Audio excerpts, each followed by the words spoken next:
much stuff already.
Your feet, they echo upon the flagstones. Your breath stirs the dust. Who are you who walk this hall in the flesh? In life, I was Celadon, first captain of the Company of the Westering Sun. In death, I am nothing. The dead have no titles. You stand within the Hall of Remembrance. I am one of its many prisoners, all soldiers of the Westering Sun, all fallen in battle, all slain by treachery. Our spirits are shackled to the walls and shadows of this tower. We are doomed to stand, to remember, and to wait for Eldrith's release, and our own.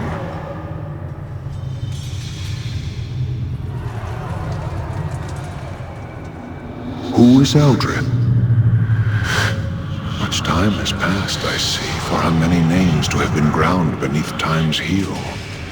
Have you not heard of Eldrith the Betrayer, the traitress of swords, Eldrith of the Westering Sun? That she has been forgotten is irony of a sort. Eldrith was one of the greatest generals of the Sword Coast, commander of the Company of the Westering Sun, sworn sword and defender of Baldur's Gate. She served with honor and distinction in the first and last seasons of the Sundering War, the Crescent Port Siege, and finally, the campaign against the Black Horde. In all these battles, she was victorious. Where she led, we followed. Glory drew us, loyalty kept us, and we were proud to serve beneath her banner. Our lives were hers, and our deaths were hers. I do not know when pride burrowed into her heart, but it poisoned her. It was a poison I did not see until it was too late. Eldrith had fought too many battles, achieved too many victories, and she had come to see the city of Baldur's Gate as her own.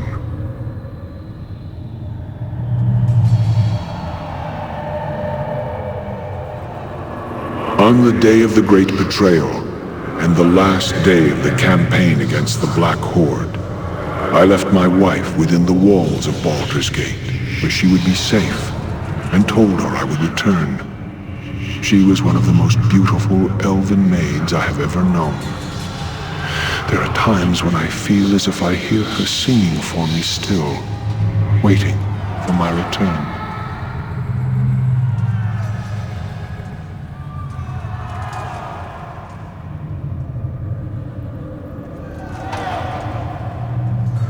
Then I fear her spirit shall never be laid to rest while I am trapped here.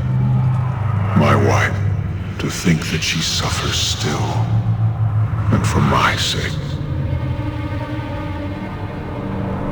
Our company took the field against the Horde and scattered them, even though the orcs and goblins outnumbered us 5-1. Still, in the rout, almost half their forces survived and fled the field. Eldrith was determined to pursue them. The Dukes of Baldur's Gate refused.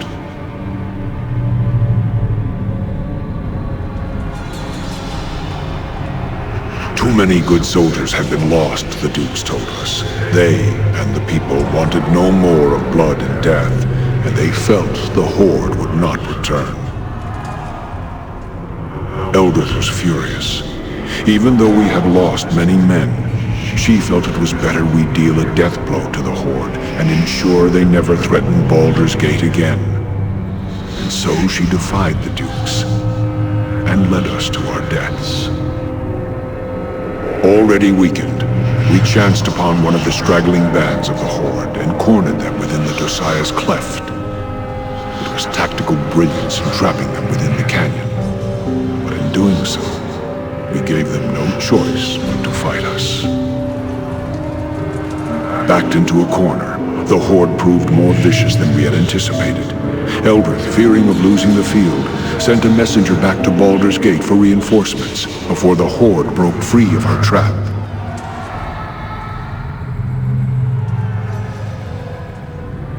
The reinforcements never came, and the Horde overran us. Eldrith survived. I survived. Many of the company of the Westering Sun did not. Now there are many graves within the Dosiah's Cleft, and much of the ground there is strewn with bones of our soldiers, mixed with the orcs and goblinoids.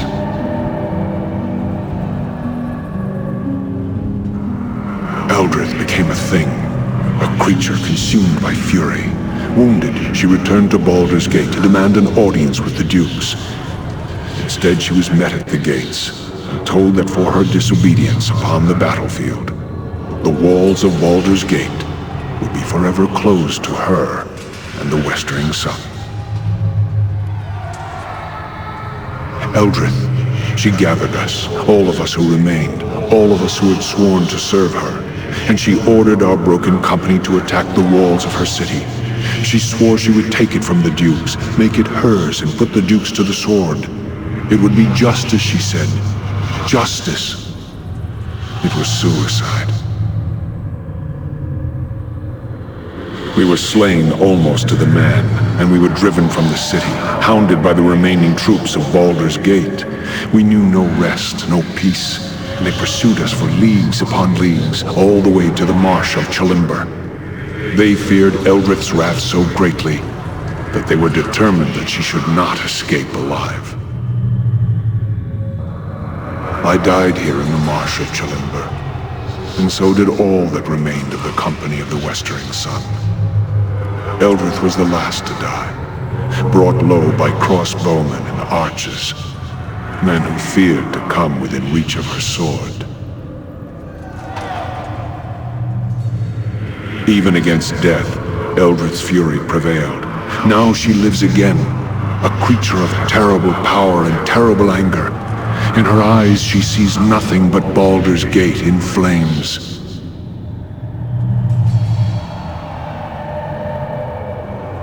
You will find her at the top of this tower, at her watch, waiting for battle.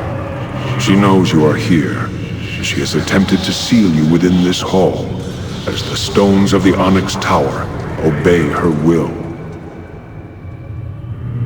But even as she is the mistress of the tower, our spirits are part of the tower as well.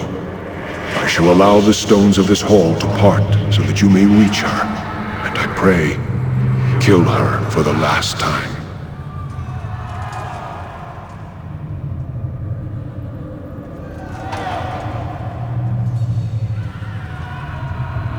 She is past the point of reason.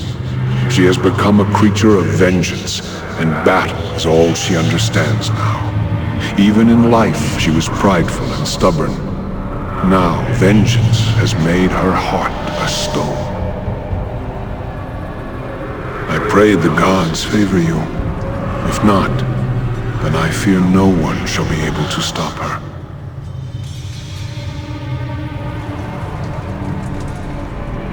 She is a creature of death now. Great powers are hers to command. If you go to face her, then you must be ready in both mind and body. Take your greatest weapons, arm your mightiest spells. That is all the advice I can offer you. Be careful should you choose to lock steel with her. Eldrith was one of the greatest swordsmen ever known, and hers is a murderous will. Be careful you do not approach within striking distance of her blade, or the battle shall be over for you. Still, Eldrith has given much of herself and her spirit to this tower so she could command it. Perhaps you may find strength to defeat her by turning this link against her.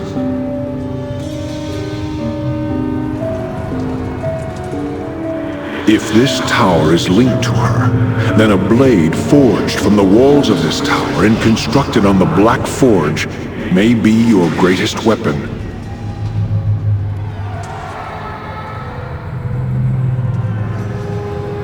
Eldrith's will is tied to the tower. Surely you know that when she is slain, this tower will die as well. It will fall into the elemental plane of fire and be consumed. You cannot escape this tower while she lives, and not after she is dead.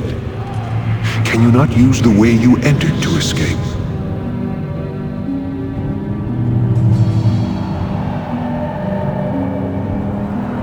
The tower itself touches many places, other planes of existence, even creates gates to them. Perhaps there is some manner by which these gates may be used to escape, but I do not know.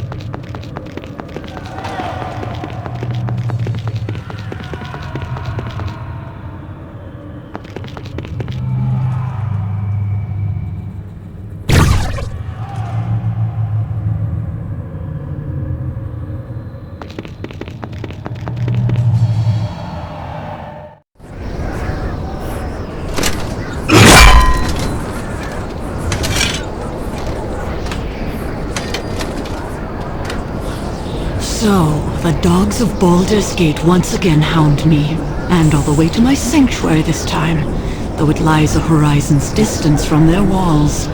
Can it be they fear me that much? They have that much wisdom, at least.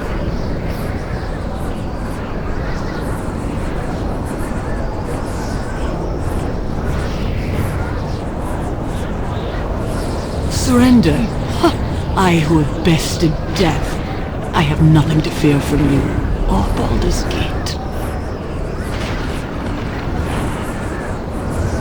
I served Baldur's Gate with all of my first life, only to be repaid with betrayal. They cost me a battle, the lives of my soldiers, and my reputation. Now I am but a sentence or two in a sage's book, a footnote, forever a traitor. Now you dare to invade my fortress, demand my surrender? No, I shall not bend my knee to you or them ever. An eternity may die before I would ever consider showing them mercy. As I died, they shall die, alone, betrayed, and forever cursed.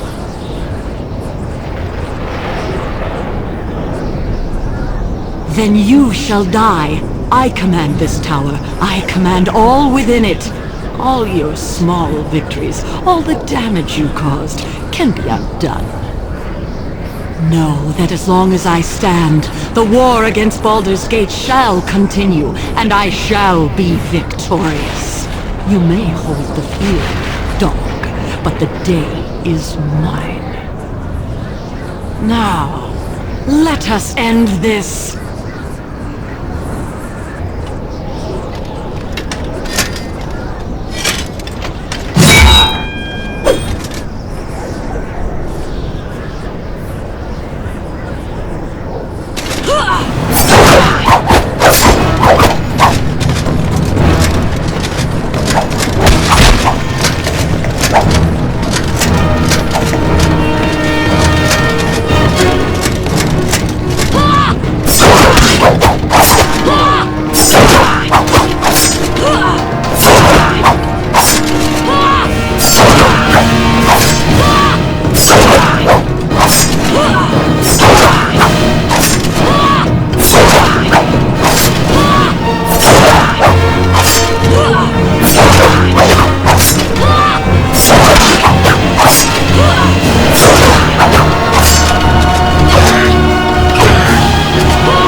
So it has come to pass that I shall die twice. And this second time shall be the last. The tower will not hold. You must leave this place. I ask your forgiveness. I let anger cloud my vision. I harmed those who had sworn to serve me. In all these things, great harm has been done. Let Baldur's Gate have its peace. I shall not rise again to challenge it, though it will doubtless need others such as you to defend it from others that wish it harm. Now, leave me to die. This tower shall be my tomb.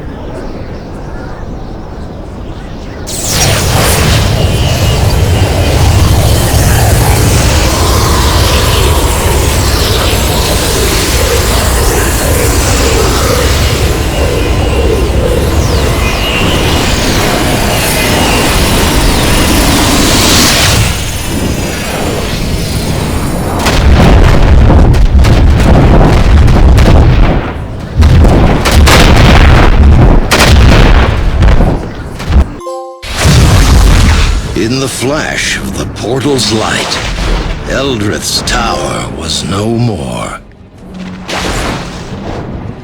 Lightning rained upon the tower, and flames as if from within.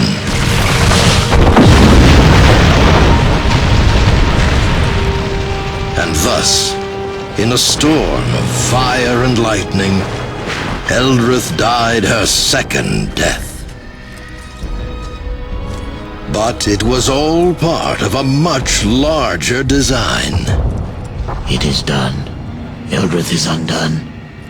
And her threat to us and our plans has been ended. And the Harper that defeated her, killed. Now we may continue without interference, Master.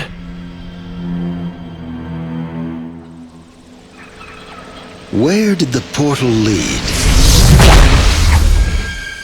It led to a far distant land, far from Baldur's Gate, far from the Sunset Mountains, far from the marsh of Chalimber, and far from safety. But that is a tale for another time.